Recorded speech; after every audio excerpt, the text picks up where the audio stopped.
os votos em bloco. Também de acordo. Eu também de acordo. Então, O desembargador Dirceu participa de um julgamento, que é o número 1 da pauta, que está em julgamento. Certo. esse vai ser agora? O número 1? Agora nós vamos iniciar o julgamento com técnica, o número 18 da pauta, processo 103.1643, dígito 81, de 2022. É o número 18? Número 18, isso. Sim. A relatora proveu parcialmente o recurso dos réus e desproveu da autora. O Dr. Márcio Guedes acompanhou o desembargador Sebastião Barbosa Farias, o segundo vogal, que votou pelo provimento parcial dos réus, mas proveu da autora. Foram convocados o desembargador Dirceu dos Santos e a desembargadora Antônia. Eu indago se estão em condições de votar e, se estiverem, ouço Sua Excelência, o desembargador Dirceu. Boa tarde. Esse é o voto 18 da pauta, né? O RAC 10.31.643, relator desembargadora Nilza, apelante Bradesco, segundo apelante Escola de Maria Alves da Silva, né? Eu estou aqui pedindo vênia à divergência, acompanhando a relatora, porque em razão dos precedentes da nossa Câmara nesse sentido. Então, está de acordo com o entendimento da terceira Câmara. Acho que a desembargadora Antônia pode complementar isso. Então, eu estou acompanhando a relatora. Perfeito. Desembargadora Antônia. É a Antônia, Boa né? tarde a todos. Boa tarde. Sim, boa tarde a todos. Eu também acompanho a relatora, como bem disse o desembargador Dirceu, é entendimento pacífico na nossa Câmara e, em caso de negativa de indenização securitária, isso não gera danos morais. É o nosso entendimento, também de acordo com a relatora. Perfeito. Então, senhora diretora, o resultado é esse, por maioria, etc, etc. Certo, por maioria, aprovou parcialmente. O próximo é o número 19 da pauta, processo 101.6243, dígito 61, de 2021. O relator, desembargador Dr. Márcio Aparecido Guedes, votou pelo provimento do recurso e foi acompanhado pela segunda vogal, desembargadora Nilza. O primeiro vogal, desembargador Sebastião Barbosa Farias, desproveu o recurso. Foram convocados o desembargador Dirceu e a desembargadora Antônia para a técnica de julgamento. A sustentação oral? A sustentação oral, realmente, desembargador Dr. João Guilherme Vertuan Lavrador se inscreveu para a sustentação oral pela parte apelante AMAGE e LD Commodities S.A. E a doutora Isabela Martins Carvalho se inscreveu para a sustentação oral pelo apelado Fazendão Indústria e Comércio de Produtos Agropecuários Limitada. Então, conceda a palavra ao doutor João Guilherme para sustentação oral pelo prazo regimental. Obrigado, excelência, excelentíssimo senhor presidente, demais membros desta colenda Câmara, colegas que acompanham o julgamento, muito boa tarde. Aqui se trata de embargos de terceiro que foram opostos pela Fazendão contra a LZ, a AMAGE, que é a nossa cliente, representada por mim, em virtude de um arresto que a AMAGE conseguiu numa execução que ela moveu contra um devedor comum de ambas as partes, que é o senhor Gilberto Pacífico. A AMAGE, na execução, arrestou uma quantidade de soja e a Fazendão, insatisfeita e alegando haver uma anterioridade de uma garantia, apresentou esse embargo de terceiro e sustentando aí pedindo a desconstituição do arresto obtido pela AMAGE. Sua Excelência, em primeiro grau, com base apenas numa discussão de anterioridade da garantia, acabou acolhendo os embargos de terceiro. Então, disse, de fato, Sua Excelência, que a CPR da Fazendão, que o senhor Gilberto emitiu em favor da Fazendão, era anterior ao penhor que fora posteriormente obtido pela AMAGE. E a sentença parou por aqui, nada mais disse com relação a outros diversos temas que foram alegados no processo. E aqui o que a ALZ pondera é que essa questão da anterioridade das garantias não é objeto de discussão. A AMAGE não quer entrar nessa seara. A AMAGE reconhece que a CPR emitida em favor da Fazendão foi levada a registro anteriormente ao penhor obtido pela AMAGE. A grande questão aqui, a questão central, que Sua Excelência, em primeiro grau, não se apercebeu, é a quantidade de soja que foi prometida para Fazendão e aquela que foi objeto do contrato de compra e venda de soja junto à margem, que foi objeto do penhor rural.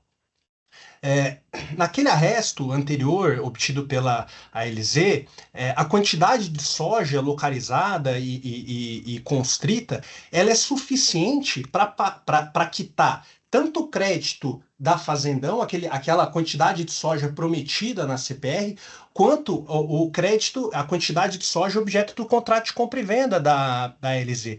Isso foi muito bem levantado e ponderado no voto condutor do desembargador Márcio, que reconheceu que não há sobreposição aqui das garantias. Quantidade de soja arrestada e que consta lá no armazém, ela é suficiente para pagar ambas as empresas. Isso seria suficiente para que os embargos de terceiro fossem julgados improcedentes. Essa é a grande tese jurídica que se discute aqui nesse processo. Não é a anterioridade do registro, não é a anterioridade da CPR, isso não há dúvidas. A Fazendão tem a preferência do penhor. O que a LZ pondera é que, uma vez quitada o crédito da Fazendão, há um remanescente em soja, e esse remanescente é suficiente para pagar a AMAGE. Isso, como bem foi demonstrado no voto do excelentíssimo senhor desembargador Márcio, é suficiente para a questão. E aqui eu vou ter que me alongar, porque vejo que minha colega Isabela está presente, e eu já imagino qual vai ser a alegação, e eu já vou ter que fazer uma defesa.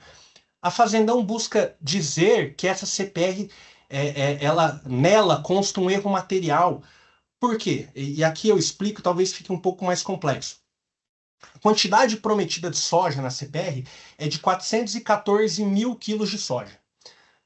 Esse o valor que a AMAGE imagina e acredita e deposita sua confiança de que é a quantidade que foi prometida.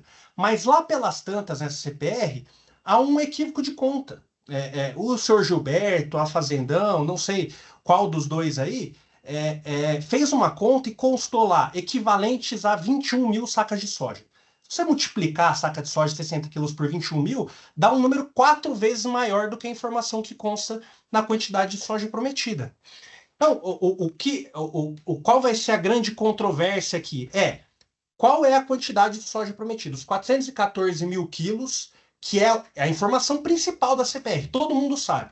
Qual é a informação essencial de uma CPR? A quantidade de grão prometido. A quantidade de grão prometido é 414 mil quilos. É isso que a AMAGE sustenta. Minha colega Isabela vai dizer, olha, na verdade são 21 mil sacas de soja, porque lá no meio dessa CPR consta essa informação. Tudo bem, não quero entrar no mérito de há ou não erro material, mas o fato concreto é, o que foi levado a registro? 414 mil quilos de soja. A AMAGE confiou no registro, o mercado de garantias, todo mundo sabe. Por que você precisa levar isso a público, a registro, etc? Porque outros players do mercado estão monitorando essa situação. E a AMAGE olhou, poxa, 414 mil quilos de soja. A lavoura do Gilberto é muito maior do que isso. Então eu vou comprar a soja do Gilberto, que é esse terceiro o devedor comum, e vou instituir o penhor sobre o remanescente. E a AMAGE fez isso. A AMAGE contratou uma empresa de monitoramento. A AMAGE foi atrás de inúmeras outras informações, justamente porque era uma terceira de boa-fé. A AMAGE é um grande player do mercado aqui no Mato Grosso. Então, chega a ser infantil que a AMAGE tivesse cometido um erro desse. Mas, na verdade, basta olhar o registro. O registro consta lá 414 mil quilos de soja. Não consta o equivalente em sacas. Se você olhar a lei de CPR exige a promessa da entrega do produto. Não o equivalente em sacas do produto. Então, essa é a grande questão. E aí é importante ponderar também, só para continuar nessa linha da boa-fé da AMAGE, que parece ser inequívoco, é que essa própria colega da Câmara, quando julgou um recurso dentro desse contexto litigioso, levantou um argumento que não é meu, das próprias Vossas Excelências, que a matrícula ela foi objeto de 3 outras averbações com relação a essa CPR. Mudou-se, inclusive, a data de entrega da soja. Mas esse erro material que minha colega vai sustentar aqui não foi objeto de retificação. Então, assim, o que se espera da AMAGE? Que ela olhe o registro, que ela analise a quantidade de soja e institua uma garantia sobre o remanescente. O que a AMAGE fez? A AMAGE fez exatamente isso. E minha colega vai dizer que não, que o valor prometido era muito maior e que a AMAGE vai ficar aqui a ver navios, o que parece ser uma conclusão absolutamente ilegal à luz da boa-fé que a AMAGE certamente demonstrou nos autos. Então, por essas razões, excelências, que esse suposto erro material ele há de ser desconsiderado, porque era ônus da Fazendão corrigi-lo e não fez. Os registros públicos indicam a quantidade de grãos de soja prometida para a Fazendão, que é o que a AMAGE considerou para fazer os contratos junto ao devedor. E, à luz dessas considerações, aquilo que foi arrestado é suficiente para pagar ambas as empresas. Diante disso, é evidente que não caminhou bem Sua Excelência de primeiro grau, razão pela qual o recurso de apelação há de ser provido para serem desacolhidos e julgados improcedentes os embargos de terceiro da Fazendão. Agradeço de antemão, muito obrigado, viu? Muito obrigado, doutor João Guilherme. Concedo a palavra à doutora Isabela para a sustentação oral pelo prazo regimental.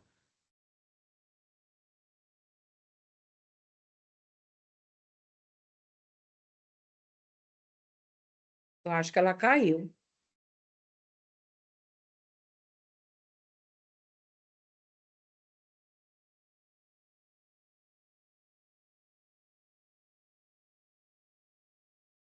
Não estamos ouvindo, Vossa Excelência.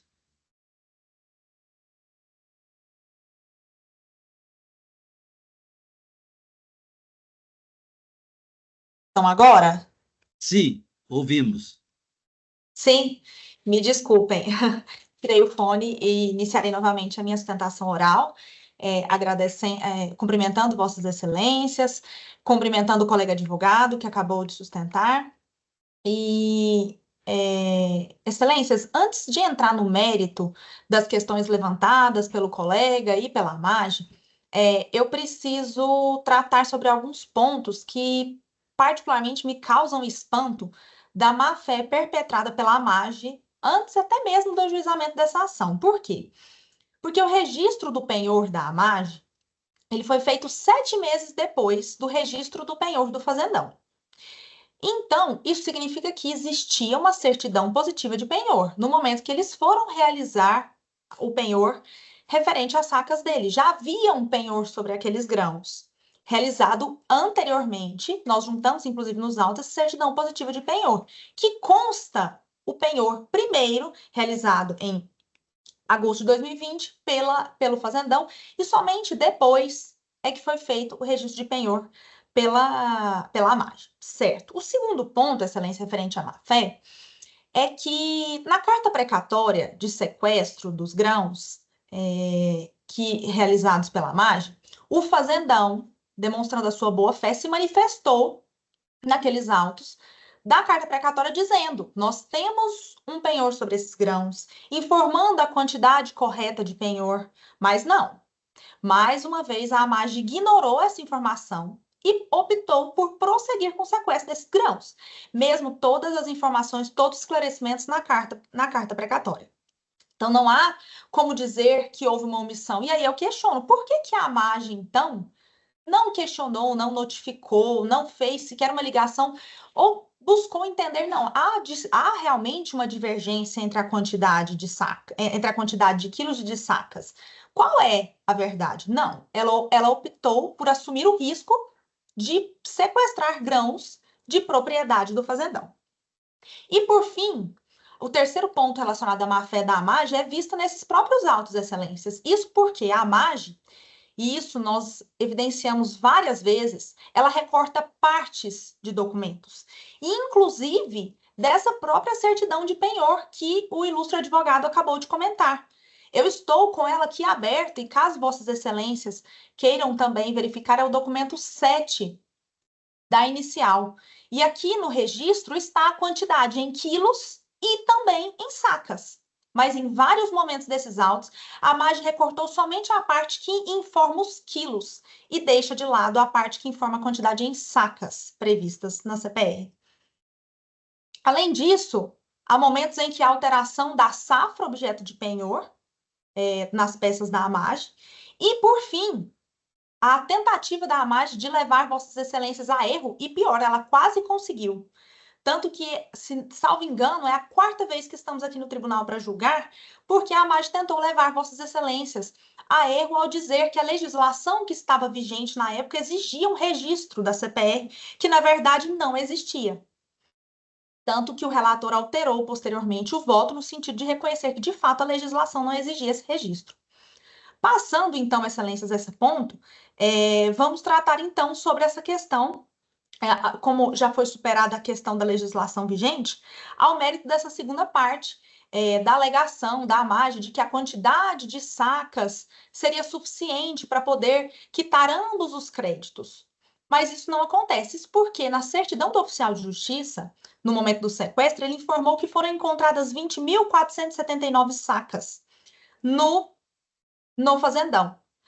Na CPR, assim como no registro de penhor, é possível verificar que consta uma quantidade em quilos, mas a quantidade em sacas, e essa sim correta, é de 24.844 sacas. Ou seja, se havia 20.400 sacas e a quantidade de penhor do fazendão é de 24.000, não era suficiente nem o que estava depositado. E apesar disso, a AMAGE ainda sequestrou 11.000 sacas. E, Excelências, já caminhando para o final, em relação a esse erro material, isso foi esclarecido pelo fazendão, porque ele juntou nos autos contratos de compra e venda e também os comprovantes de entrega dos insumos. Isso tudo, tantos esses contratos, isso tudo foi esclarecido nos autos pelo fazendão. Ao se analisar tanto os contratos de compra e venda quanto a de entrega de insumos, foi possível verificar que a quantidade correta, de fato, era a quantidade prevista em sacas na CPR, e não a quantidade em quilos. E não há na legislação nenhum local em que fala que a informação principal é em quilos. Não, não há. De fato, há um erro, nós estamos diante de um erro material, mas os documentos juntados nos autos demonstram que a informação correta é em sacas. Tanto que a sentença considerou essa quantidade, a quantidade em sacas. Por isso, Excelência, é que pedimos, então, desprovimento da apelação da AMAGE e que, subsidiariamente, Excelências, caso haja alguma dúvida em relação a esse ponto, seja quilos ou sacas, que os autos retornem, então, para o primeiro grau, para a produção de outras provas, a fim de que seja confirmado, além dos documentos que já foram apresentados nos autos, a fim de que seja confirmada a quantidade correta em sacas de 24.844. Obrigada. Muito obrigado, doutora Isabela. Desembargador Dirceu. Esse mouse meu, eu fico rodando ele para ligar o microfone, ele vai para lá mesmo onde eu quero. Eu ouvi atentamente ambos os advogados, reli os autos, e realmente há uma divergência na CPR com relação a quilos e saca. Fala em saca, fala em piorou uma quantidade de quilo que não corresponde à quantidade de saca. Essa CPR deveria ser retificada, porque o título cambial ele vale pelo que está nele. Se for procurar fora dele, então não teria nem sentido. Então eu peço vênia a divergência para acompanhar o relator pelo provimento do recurso. É como estou votando, senhor presidente. Muito obrigado, desembargador Dirceu. Desembargadora Antônia. Obrigada, Excelência. Eu também peço vênia divergência para acompanhar o relator, entendendo que o voto dele, muito bem fundamentado, expôs as razões das quais ratifico integralmente. O resultado é esse. Por maioria, deram o provimento do recurso, vencido o primeiro vogal. Certo. Sigamos. Desembargador, o desembargador Dirceu e a desembargadora Antônia não compõem mais nenhum processo na sessão de hoje. Agradeço a vossas excelências. E, Dirceu, depois me responda. Obrigado, presidente. A mensagem que eu mandei, tá? Já respondi. É só ler. Já está aqui, então? Tá bom. Até logo. Tchau, tchau. Bom trabalho. Até a próxima. Até a próxima. Deixa eu só confirmar se a doutora Célia encontra-se na plataforma. Eu visualizo aqui, ao seu lado. Ah, então tá ótimo. O próximo é o número 15 da pauta, processo 100.1549, dígito 14 de 2020. A relatora, a doutora Célia Regina Vidotti, votou pelo provimento do recurso. O segundo vogal, desembargador Sebastião Barbosa Farias, pediu vista. E o primeiro vogal, doutor Márcio Aparecido Guedes, já votou acompanhando a relatora. E eu pedi vista, né? Isso, Eu desembargador. estou acompanhando a relatora. Eu tenho voto escrito, depois eu disponibilizo. Certo. Então, A unanimidade.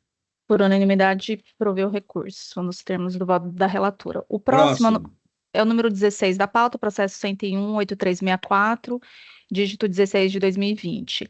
A relatora, doutora Célia Regina Vidotti, votou pelo provimento do recurso. O primeiro vogal, doutor Márcio Aparecido Guedes, pediu vista. E o segundo vogal, desembargador Sebastião Barbosa Farias, aguarda. Ouçamos, Sua Excelência. Boa tarde a todos. Eu só pedi vista porque me surgiu uma pequena dúvida durante a sustentação oral do advogado da parte apelada, mas revisitando os autos e esclarecendo, então, a dúvida que me surgiu, não tenho dúvida em acompanhar a relatora em seu voto. Então, estou acompanhando a relatora. Eu peço vênia a ambos para pedir vista. Perfeito. Adiada a conclusão do julgamento em fase do pedido de vista do segundo vogal. Sigamos. O próximo é o número 17 da pauta, processo 101.5196, dígito 73, de 2024. A relatora é a doutora Célia Regina Vidotti. A palavra está com a Posso ler a eminente emenda, relatora. presidente? Tem sustentação oral? Não, desembargador, não tem nenhum pedido de Leia a sustentação oral. emenda, por favor. Direito empresarial e processual civil, recuperação judicial, aditivo ao plano de recuperação judicial, pandemia de Covid-19, princípio da preservação da empresa, recurso desprovido.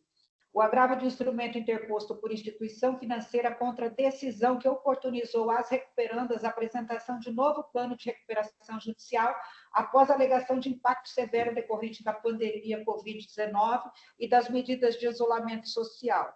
A questão em discussão, a controvérsia reside em saber se a decisão de permitir a apresentação de novo plano de recuperação judicial foi legítima. A discussão também envolve a possibilidade de intimar os sócios administradores a apresentarem documentos e, se viável, a destituição. Razões de decidir, a Lei 11.101/2005 não prevê a apresentação de novo plano após a aprovação do plano de recuperação pela Assembleia Geral de Credores. Contudo, a jurisprudência admite a modificação do plano mediante aditivos, quando demonstrado que sua revisão se deve a situações supervenientes e imprevisíveis, desde que o plano tenha sido cumprido até a manifestação dessas referidas circunstâncias. A atividade varejista das recuperandas foi diretamente impactada pela pandemia de Covid-19, com expressiva redução no consumo de interrupção das atividades, o que torna razoável a revisão do plano em observância ao princípio da preservação da empresa. A decisão recorrida já contemplou os pedidos de intimação dos sócios administradores e esclarecimentos quanto à documentação contábil, com determinação de análise posterior sobre a destituição dos gestores, respeitando os princípios do contraditório e da ampla defesa. Dispositivo e tese, recurso desprovido, tese de julgamento. É possível a apresentação de aditivo ao plano de recuperação judicial, desde que demonstrada a superveniência de circunstâncias imprevisíveis e em respeito ao princípio da preservação da empresa, sem prejuízo das prerrogativas de fiscalização e do contraditório. Como vota a eminentíssima juíza Tatiane? De acordo com a relatora, presidente. Eu também estou de acordo. A unanimidade, etc. Vamos. Certo, por unanimidade, desproveu o recurso. Desembargador, a doutora Célia não compõe quórum em mais nenhum processo, nem relata. Agradeço a presença de Vossa Excelência Muito e bom obrigada. trabalho na continuidade do seu gabinete. Obrigada a todos os colegas. Até mais. O próximo é o número 6 da pauta, que está sob segredo de justiça. Vou pedir para interromper a transmissão.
O próximo é o número 2 da pauta, processo 100-2809, dígito 30 de 2018.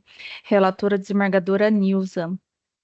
Só um minutinho. Se inscreveu para sustentação oral, Dr. Marcelo de Andrade Zagonel, advogado da parte apelada, Valmir Volpato. A palavra está com a senhora relatora. Estou pedindo a dispensa do relatório. Há alguma objeção, doutor Marcelo? E só o doutor Marcelo se apresentou para sustentação oral, não é? Somente, desembargador. Então, somente Vossa Excelência, doutor Marcelo, tem o prazo regimental para a vossa sustentação oral.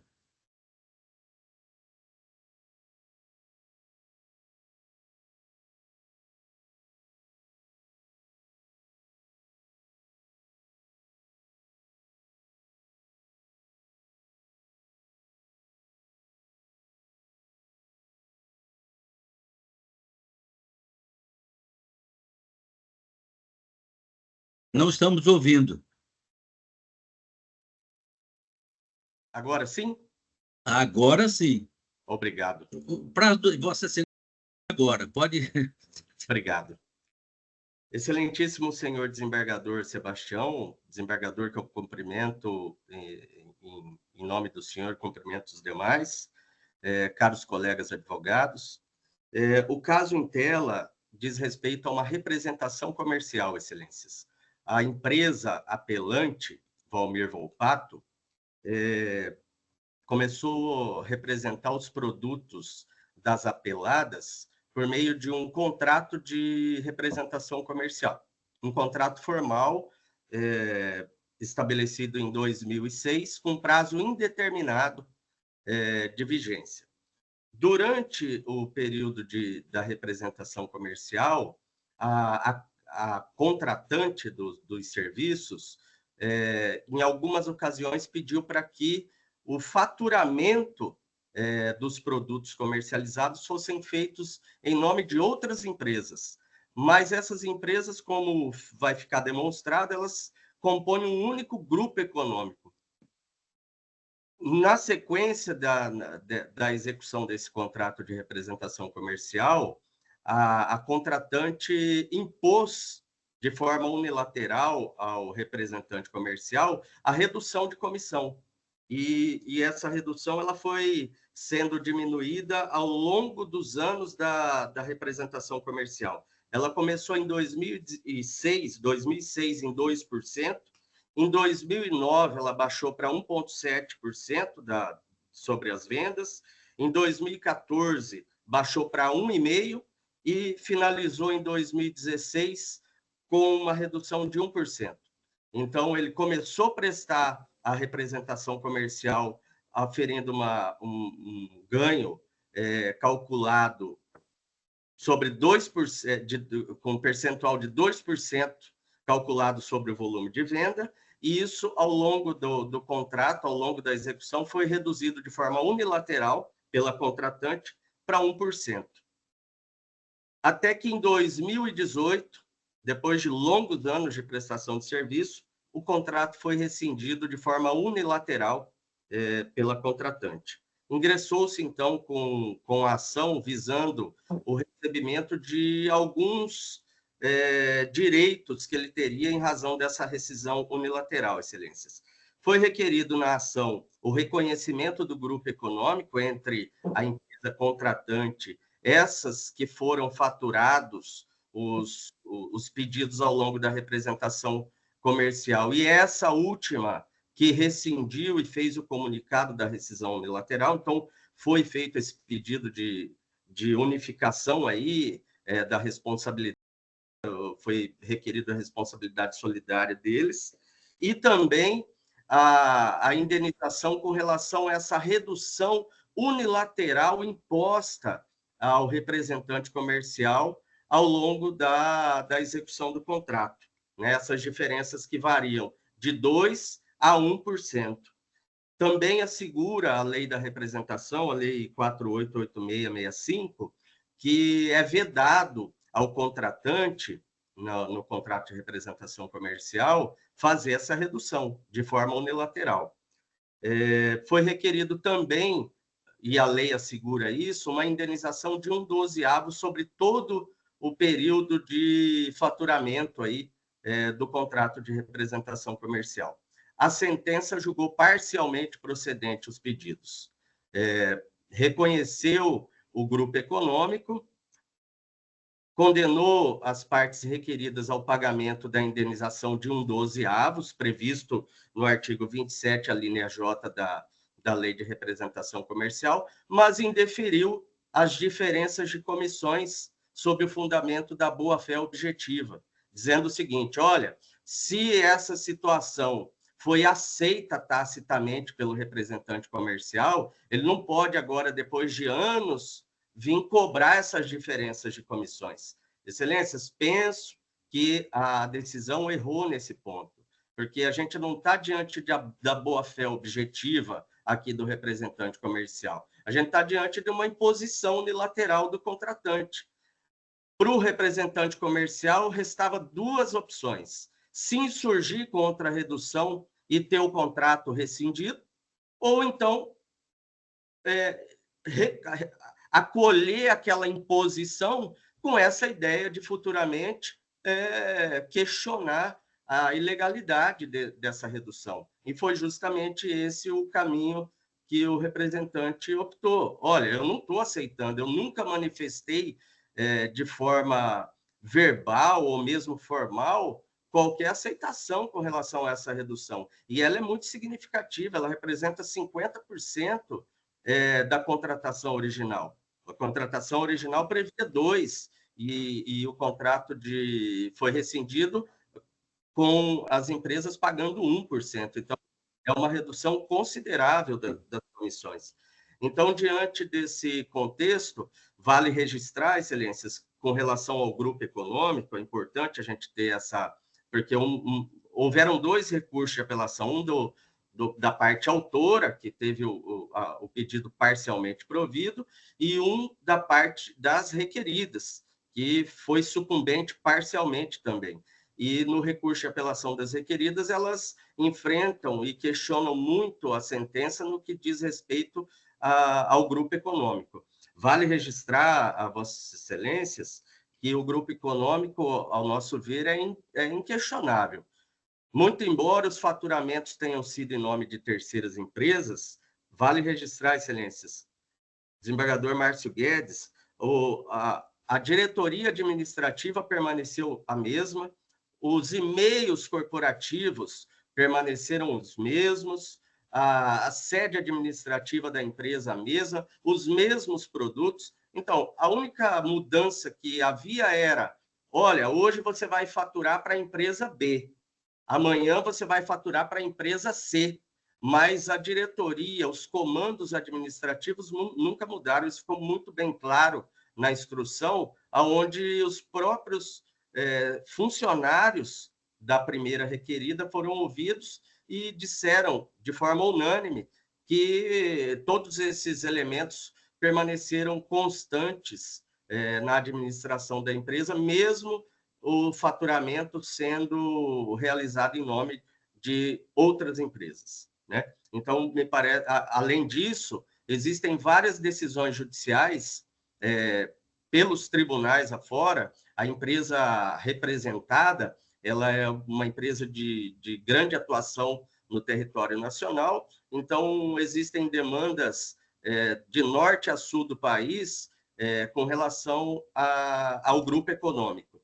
E de norte a sul do país, temos decisões nos tribunais diversos reconhecendo a existência do grupo econômico entre Palmali e Irmãos da La Costa, que são as partes requeridas, inclusive com sentenças no âmbito da Justiça Federal já transitadas em julgado. Então, me parece que o ponto do grupo econômico é muito bem resolvido, né? E aí, Excelências, a gente se insurge também com relação ao indeferimento na ação de piso da indenização correspondente a essas diferenças de comissões que eu registrei inicialmente. A lei da representação comercial, Lei 4.886, dígito 65, no artigo 37, parágrafo 7º, estabelece muito taxativamente a impossibilidade da representada alterar o contrato de forma unilateral e que essas alterações impliquem diminuição de comissão, né?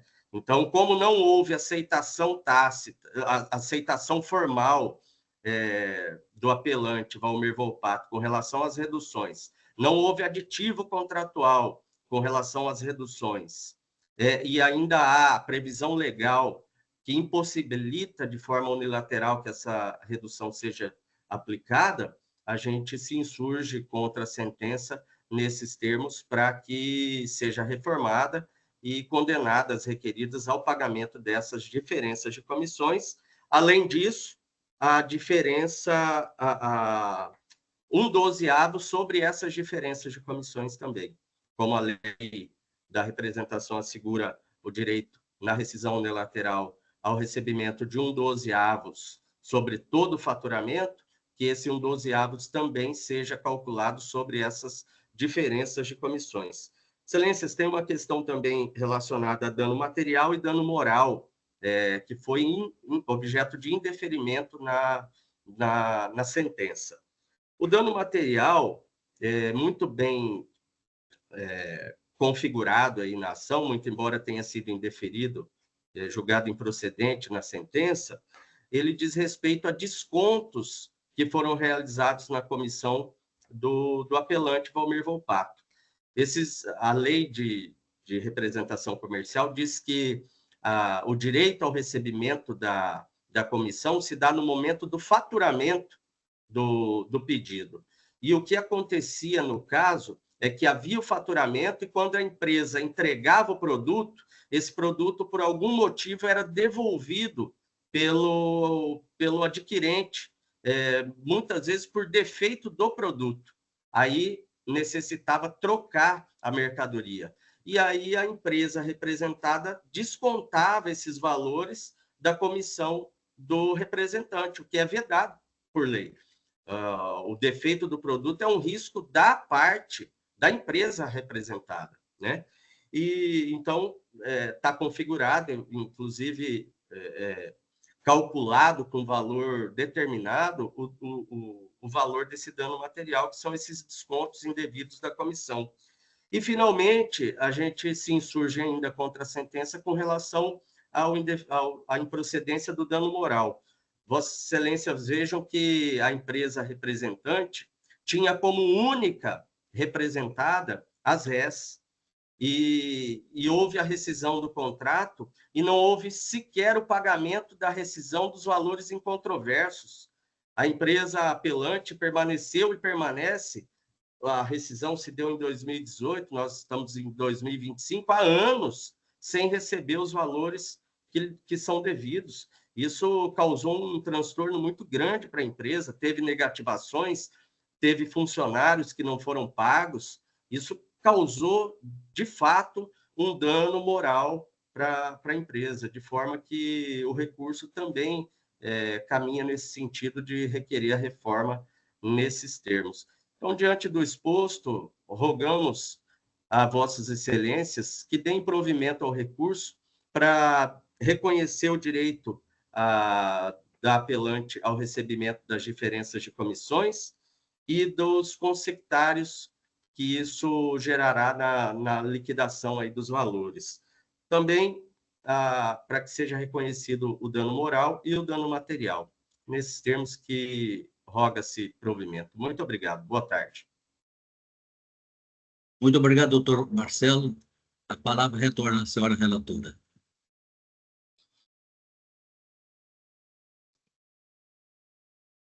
Eu vou ler a ementa, o voto é grande e a ementa também.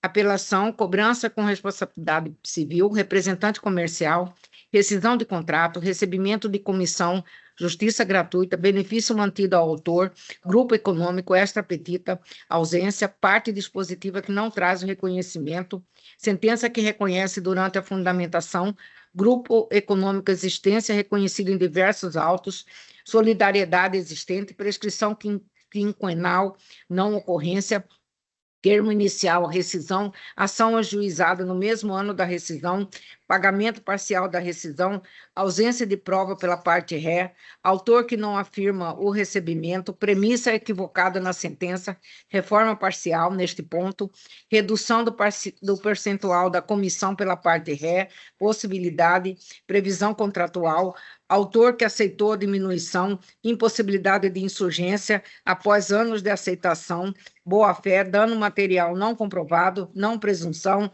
dano moral e inocorrência, mero descumprimento contratual, ausência de danos ao autor, pessoa jurídica, honorários devidamente estabelecidos na sentença, sucumbência recíproca mantida, percentual adequado, incidência sobre o valor da condenação, correção monetária, INPC, rescisão, juros de mora 1% ao mês, citação, recurso das réis desprovido e recurso do autor provido em parte. É como eu estou votando.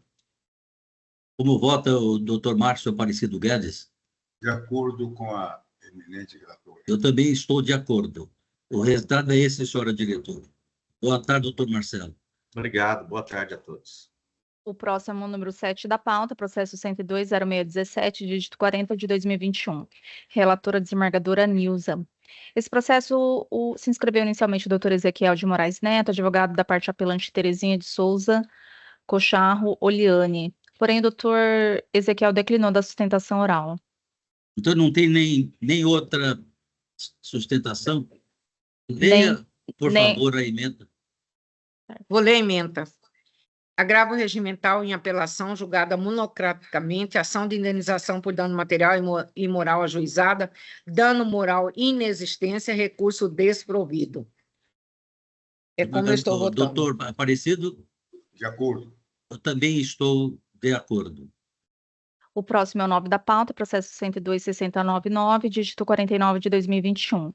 Relator, desembargador Sebastião Barbosa Farias. Se inscreveram para sustentação oral, doutor Fábio Luiz de Melo Oliveira, advogado da parte apelante, partes apelantes, Heloísa Helena Franceschini Tucci e outros, e doutor Lucas Felipe Taxis de Almeida Barros, advogado da parte dos apelados, Germano Julian Souza e outros.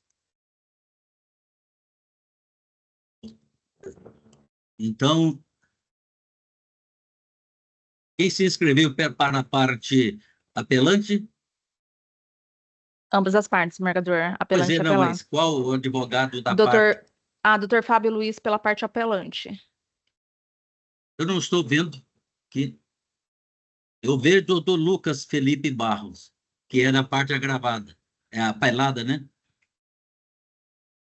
Eu vou pedir para confirmar, André ou Simone, se o doutor Fábio entrou na plataforma, porque eu também não consigo localizá-lo. Ele está na sala, Michele. Boa tarde. Doutor Fábio se encontra Fábio na sala. Eu o visualizo aqui agora. Boa tarde, doutor Fábio. Tudo bem, excelência? Como vai? Eu não faria a leitura do relatório se não houver objeção dos senhores advogados. Dispenso. Doutor Fábio? Congelou. Não me oponho. Está cortando, dando um delay. Então, Vossa Excelência, eu não... Vossa Excelência tem o prazo regimental para a vossa sustentação oral. Pelo prazo regimental.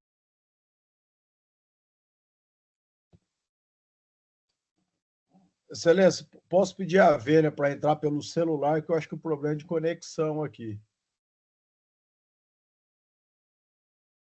Todas as vênias concedidas. O senhor sai e já vem... Já vem assim, em vez de ser assim, está... vertical, ao invés de horizontal. Eu agora acho que estabilizou agora. Bom, se o senhor acha que está bem, o prazo de Vossa Excelência começa agora. Vamos lá. Boa tarde, doutor Sebastião Barbosa, doutor Márcio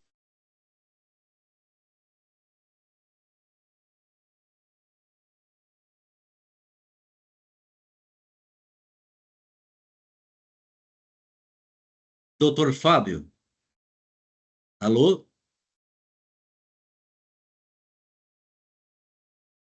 Um calor desse nosso congela, né?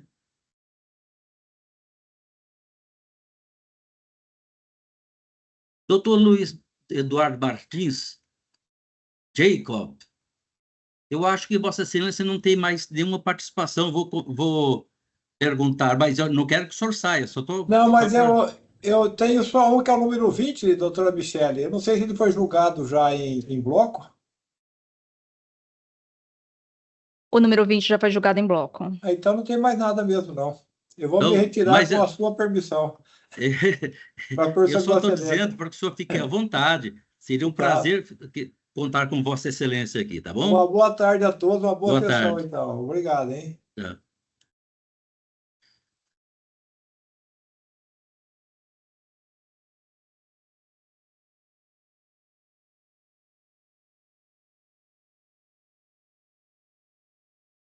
Doutor Felipe, vamos aguardar Sua Excelência, o doutor Fábio.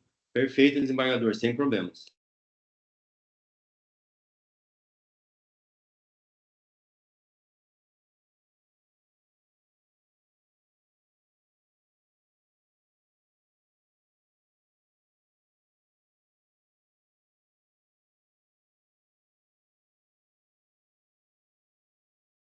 Desembargador, o doutor Fábio já se encontra na sala.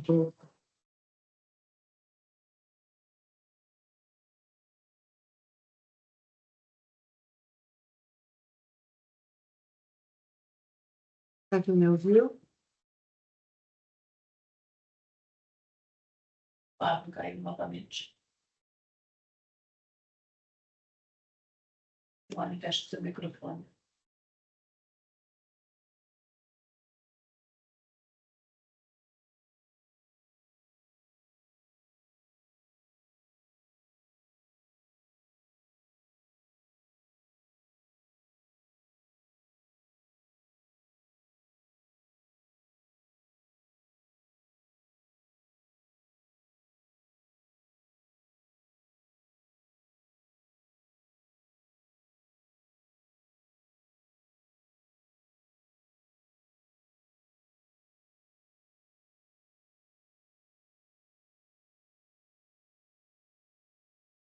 Boa tarde.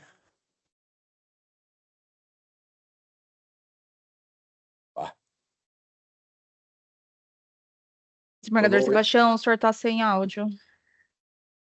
Agora eu estou ouvindo e vendo todos. Então, começa agora o prazo de Vossa Excelência. Obrigado, Ouçamo-lo. Obrigado pela atenção. Tecnologia às vezes nos empata.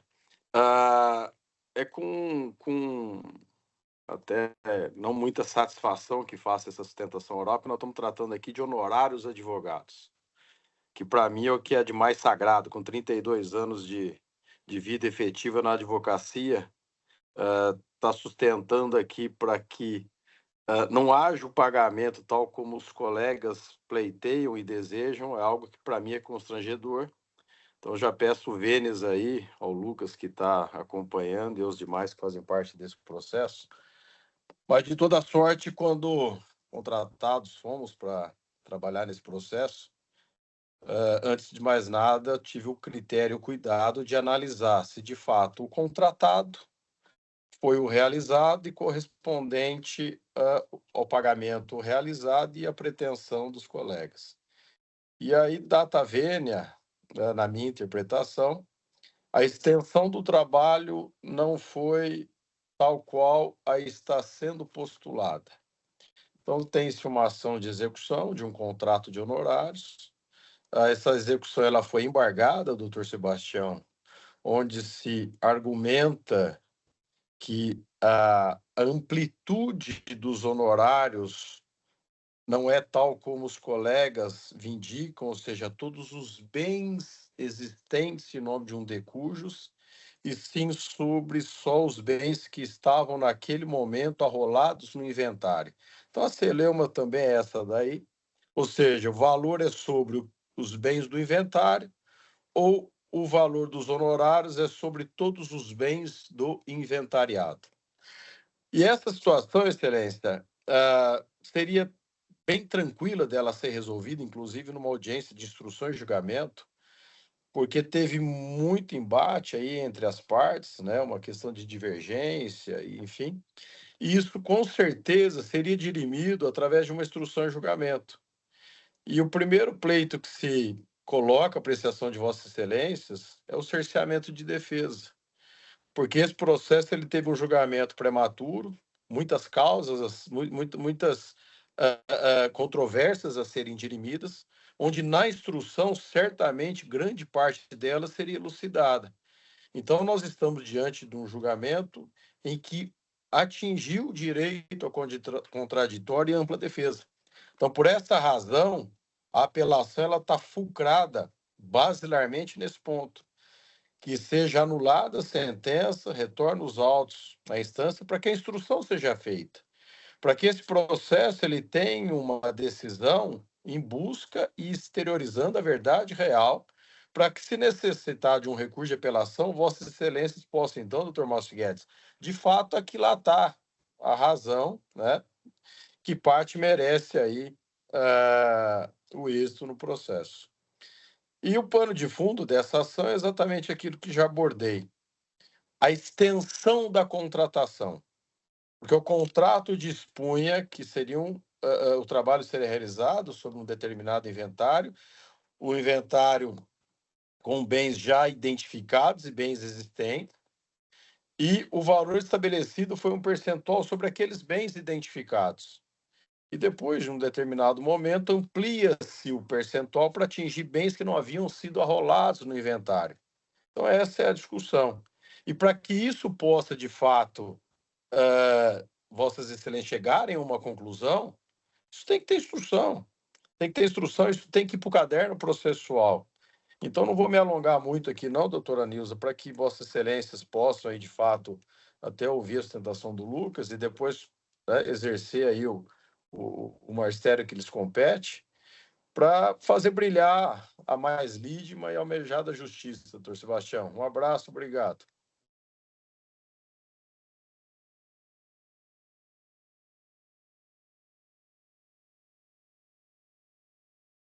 Sempre fico falando sozinho.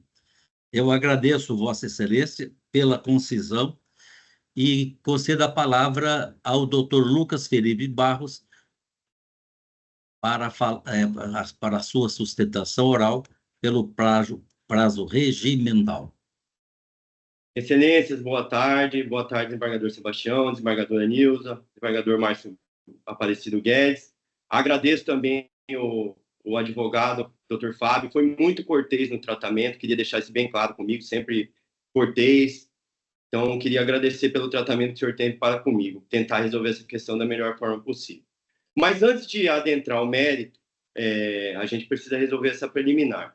Foi oportunizado às apelantes a produção do meio de prova. E o juiz de primeira instância entendeu que elas não indicaram o motivo da instrução, da audiência de instrução. Elas simplesmente justificaram, mas não apontaram ponto controverso, que aqui o doutor Fábio, diz que é entre o bem identificado, se o inventário se o percentual vai incidir sobre o bem identificado ou se o bem é arrolado. Agora, passada a preliminar, eu quero adentrar o mérito da questão. Apesar da apelação do doutor Fábio estar fulcrada somente em preliminares, mas já aproveitando a oportunidade, vou falar de forma bem rápida como se deu essa contratação. Antes de mais nada, as partes eram amigas, tinham relação de amizades, e foi passado um percentual de honorários, inicialmente de 2,5%. Nós estamos falando do inventário de um valor alto, são fazendas em Araraquara, arrendadas para Araraquara, interior de São Paulo, arrendada para empresas de cana, de açúcar, como a Raizen, e as apelantes, nos convenceram a baixar o percentual de honorários. Apresente-se o rol de bens, e com base nisso, nos bens identificados no momento de assinatura do contrato, há-se a discussão de percentual, 2,5%, elas dizem que não, puxa a corda daqui, não, são propriedades de valor muito alto. todas as fazendas arrendadas, e os apelantes foram contratados, os apelados, perdão, foram contratados para defender, inventariar os bens do senhor João Caetano, dos bens que estão em Cuiabá, bem como defender o interesse que também eram os bens do senhor João Caetano no inventário da sua mãe, falecida, que tramitava em Araraquara. Com essa contratação, apresentado os bens, identificados todos os bens, foi passado o percentual de honorários e, firmado o contrato, as partes seguidas por 2 anos trabalhando tranquilamente, trabalhando, até que esse inventário de Cuiabá correu normalmente, sem problema nenhum, só que o inventário de Araraquara, que tinha o avô e sogro das apelantes, mais uma vez, era o inventariante naquele inventário de Araraquara, e ele vinha travando esse inventário. Eu quero destacar que o inventário de Araraquara começou em 2013. De 2013 a 2016, esse inventário em Araraquara ele ficou arquivado. Além de arquivado, ele não tinha bem nenhum arrolado.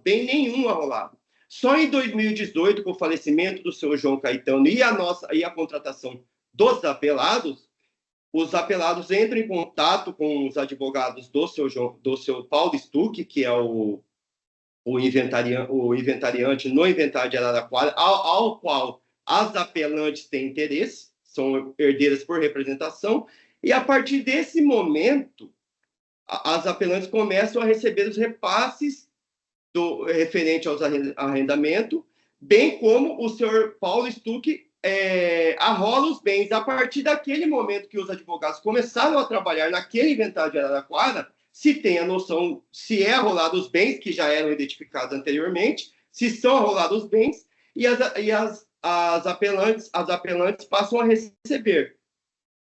Perfeito, tudo transcorre normal, relação de amizade, durante 2 anos do trabalho, vai ocorrendo sem problema nenhum, até que se falece o senhor Paulo Stuck. Com o falecimento do Paulo Stuck, inventariante, repetindo, sogro e avô das apelantes, as apelantes fazem acordo com os outros herdeiros lá em Araraquara, que eram mais 2 irmãos. Feito o acordo, só para contextualizar, o senhor Paulo Stuck falece em 10 de agosto de 2020. 16 de agosto de 2020, a apelante Caetana, que reside na comarca de Cuiabá, já é nomeada inventariante do inventário da senhora Olinda, a qual ela tinha direito e era aonde a gente queria, inclusive anexou a ação de prestação de contas para destituir o senhor Paulo como inventariante. Ela é nomeada inventariante nesse processo e também é nomeada inventariante no processo do senhor Paulo Stuck, do falecido Paulo Stuck. Em 6 dias ele entra em acordo, resolve a questão de nomear uma pessoa que reside em comarca diferente para ser inventariante do processo que vai correr em Araraquara. Aí está caracterizado o acordo. Passa isso, desse inventário, só para trazer também números à toa, foi formalizado o contrato de 1% sobre os bens, que totalizavam 13 milhões aproximadamente, que daria 138 mil de honorários. Elas pagaram aos apelados apenas 29 mil reais. Na hora depois de formalizado o acordo, feito tudo, a senhora Caetana, apelante nomeada como inventariante, naqueles inventários de Araraquara, ela simplesmente chega e manda a revogação da procuração dos apelados, sob a justificativa de que havia um maltratamento, certo? E que, sob a justificativa de que havia um maltratamento, para romper e também que os advogados de lá iriam tomar conta, que apesar eles se reuniram em família e decidiram que um advogado lá da comarca de Araraquara iria tomar conta desse processo. E, sob essa justificativa, elas revogam nossa procuração. Aqui eu peço vênia para provar. Essa é a justificativa que está nos autos, a justificativa das apelantes, que rescindem o contrato, dizendo que receberam um maltratamento e que, e por uma convenção familiar, iriam contratar um advogado de lá para tratar os assuntos daquele inventário. Eu peço vênia para ler o áudio enviado ao apelado Sérgio, que contradiz a informação das apelantes. Então, eu vou aqui, ipsiliteris dele. Abro aspas. Sérgio, não foi nada pessoal, tá? Por favor, não leve para esse lado. É que meus tios também queriam fazer juntos. O meu tio Paulo, o meu tio Flávio, que são irmãos do meu pai. Eles queriam que alguém lá por perto, para eles poderem participar e ficar viável para que todos ficassem juntos. Mas a gente colocou a Caetana de inventariante para ficar na par das coisas. Então, a gente colocou... Mas é um advogado de lá, não é daqui. Nada pessoal, por favor, tá? E a Caetana até ia falar com você, mas está numa correria porque meu avô faleceu, tem 1 mês e pouquinho. Foi assim, terrível. Mas nada pessoal, frisando, mas nada pessoal. A gente adora vocês, tanto como amigo, tanto como advogado que vocês foram. A questão do AR eu vou colocar agora cedo, e eu estava indo para a academia, o correio abre às 9, vou colocar agora. Então, o que aconteceu? Eles formalizam o senhor João Caetano, que era quem... o senhor Paulo Stuck, que era quem colocava obstáculo no acesso ao bem das inventariantes. Ele falece. 6 dias depois, ela entra em acordo com os outros herdeiros, e 2 meses depois, elas revogam a nossa procuração. Ou seja, nosso contrato previa que, em caso de acordo, os honorários seriam, ou desistência, os honorários seriam pagos na integralidade. Elas formularam um acordo. Na hora de pagar grande parte dos honorários dos apelados, ela simplesmente revoga a procuração e diz, não vou pagar, vocês não trabalharam. Aí a questão que fica, poxa, o doutor Fábio, todos vocês sabem que o processo de inventário, a maior parte do trabalho é feito na fase pré-processual. A gente arrecada o documento, a gente regulariza, os apelados regularizam a situação do autor da herança, paga tributo, tira a certidão atualizada, todo esse trabalho é feito para depois protocolar a ação ou petição. Além desse fator, além de juntar documentação, consultas, como eu falei no início da sustentação, só restabelecer os repasses, só tiver os bens arrolados depois da nossa intervenção, certo? Aí, na hora de pagar os honorários devidos depois de firmar um acordo, ela simplesmente revoga a procuração, dizendo que não trabalhamos, omitem propositalmente a ação de prestação de contas que a gente protocolou, está apenas no inventário de Araraquara, dizendo que não fizeram nada no inventário, mas omitem o protocolo dessa ação que buscava destituir o senhor Paulo Stuck, simplesmente para falar, olha, não trabalharam, não tem que receber. E como disse o Dr. Fábio Mello em sustentação, o percentual avança sobre os bens identificados e não os bens que foram arrolados. Então, com base nisso, os apelados pedem por o improvimento do recurso de apelação e a mantença da decisão de primeira instância. Agradeço a oportunidade de sustentação e boa tarde a todos. Eu estou dispensada, senhor presidente. Sim, eu recebi a notícia, até fez assim, o joia, de que a boa senhora sessão, sairia. tchau. Vai com Deus. Você também. Muito obrigado, doutor Lucas. Eu vou ler a emenda.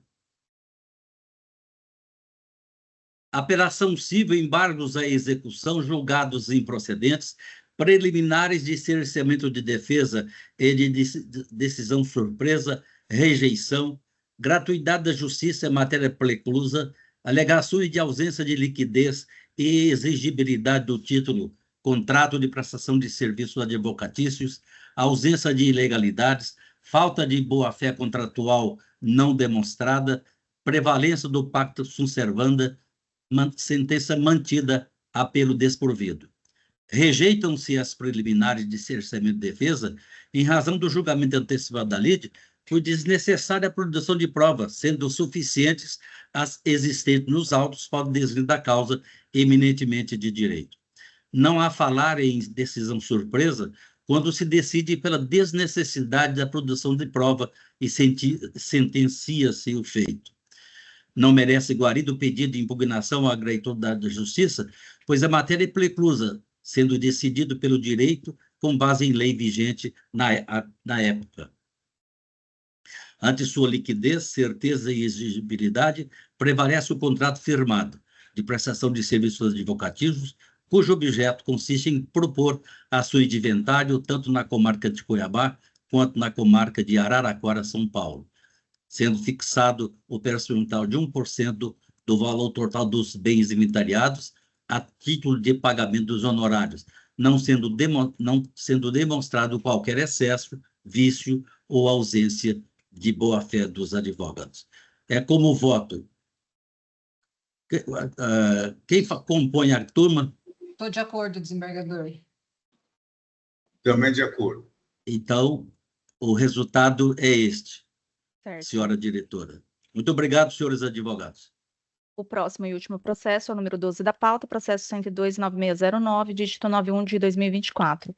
Relator, desembargador Sebastião Barbosa Farias. Se inscreveu para a sustentação oral, doutora Adolfo Arini, advogado da parte agravada. Paul Joperk e outros. Só o doutor Arini? Somente o doutor Adolfo Arini. Ele já está na plataforma. Deixa eu ver se eu visualizo Sua Excelência. Ele é... Olá. Cadê? Onde está, doutor? Boa tarde, doutor Adolfo.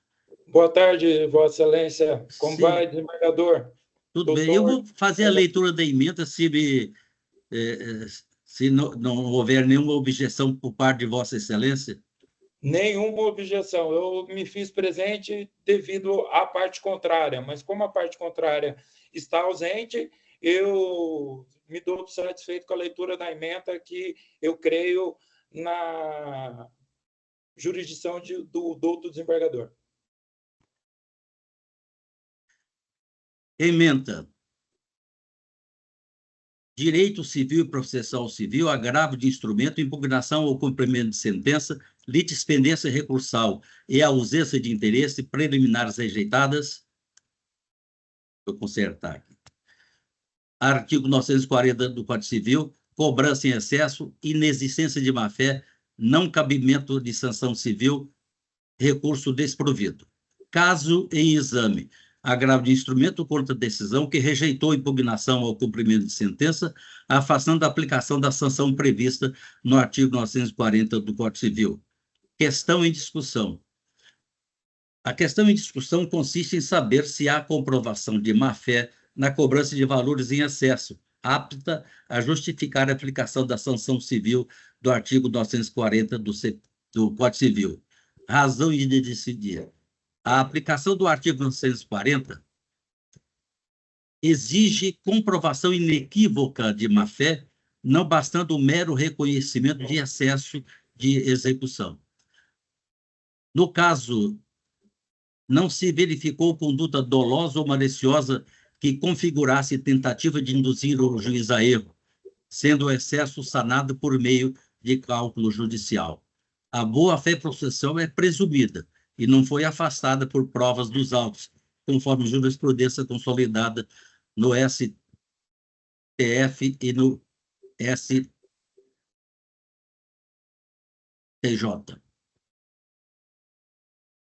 Tese de julgamento. A aplicação da sanção prevista, e perdoe pelo barulho aqui, viu? Eu já expliquei o porquê. A aplicação da sanção prevista no artigo 940 do Código Civil exige demonstração inequívoca de má-fé da cobrança judicial de valores, não bastando o reconhecimento do mero excesso. É como vota a desembargadora... De acordo com Vossa Excelência, desembargador. Também Tatiane e de acordo. Márcio Aparecido Guedes. O resultado é esse, senhora diretora. Obrigado, senhor doutor Arini, Adolfo Arini. Pela ordem, só para sanar que passou ocorrido, foi desprovido o agravo, né? Sim. Perfeito. Uma boa tarde, um excelente trabalho para todos os desembargadores. Grato. Muito obrigado. Doutora Michele. Senhora diretora?